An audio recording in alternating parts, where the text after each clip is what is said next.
جہاں تک دنیا کے اوپر مسلک چلے گا وہ یہی ہے کہ قرآن آخری کتاب، محمد رسول اللہ آخری واجب الاطاعت رسول، جو ان کا انکار کرتا ہے وہ اپنے ہاتھ سے اپنے اوپر نجات کی راہیں بند کرتا ہے، اور اللہ کا پھر کام ہے مرنے کے بعد سب نے اس کے حضور حاضر ہونا ہے، وہ فیصلہ کرے گا کہ کسی شخص سے کیا سلوک فرمائے۔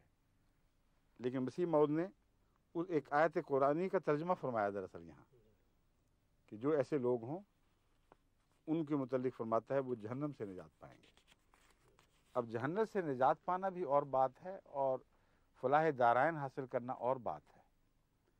یہ بھی یاد رکھیں کہ یہ کم سے کم ہے جو کسی کو وعدہ دیا جاتا ہے۔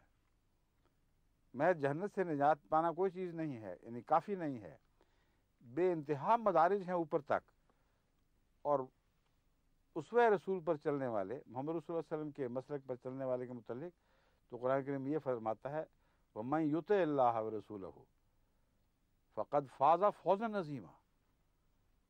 یہ بیچارے دنیا کے دوسرے مذاہب کے اگر پاک باز بھی ٹھہرے تو کچھ نجات بھی پا جائیں گے، کچھ اجر بھی پا جائیں گے، مگر ان کے ساتھ کیسے مقابلہ کہ جو محمد رسول اللہ علیہ وسلم کا غلام ہو اور آپ کی اطاعت کرنے والا ہو، فوزن عظیمہ پا جائے گا، ایسے بلند مراتب پا جائے گا کہ ان کو نیچے سے دکھائی بھی نہیں دیں گے وہ مراتب۔ تو اس لیے قرآن کی آیات کو ان کے محل کے مطابق آپ سمجھیں تو نہ ان میں تضاد ہے، نہ قرآن کی فہم میں ایک شخص جو خدا کے خوف کے تابع قرآن کے ترجمے کرتا ہے کسی اور ایسے شخص کے ساتھ، خواہ اس سے ادنا بھی ہو، اختلاف نہیں ہو سکتا۔ یعنی اس ادنا آدمی کا بھی اگر وہ اپنی توفیق کے مطابق خوف سے ترجمہ کرتا ہے، اس اعلیٰ مرتبے کے متقی کے ساتھ اختلاف ممکن نہیں ہے، نہ ہی قرآنی آیات کا اندرونی کوئی اختلاف ہے۔ میں اس کو اپنا بھائی سمجھتا ہوں۔ مسیح موعود آخری بات چلیں، اب اس پہ ختم کر دیتے ہیں، ٹھیک ہے، کافی ہوگی۔ میں اس کو اپنا ایک بھائی سمجھتا ہوں، اور میں نے اسے بارہا دیکھا ہے۔ ایک بار میں نے اور مسیح نے ایک ہی پیالے میں گائے کا گوشت کھایا تھا۔ یہ بھی ایک بہت کشفی حالت تھی یا رویا تھی یہ بتایا نہیں، مگر فرماتے ہیں ایک بار میں نے اور مسیح نے ایک ہی پیالے میں گائے کا گوشت کھایا تھا، اس لیے میں اور وہ ایک ہی جوہر کے دو ٹکڑے ہیں۔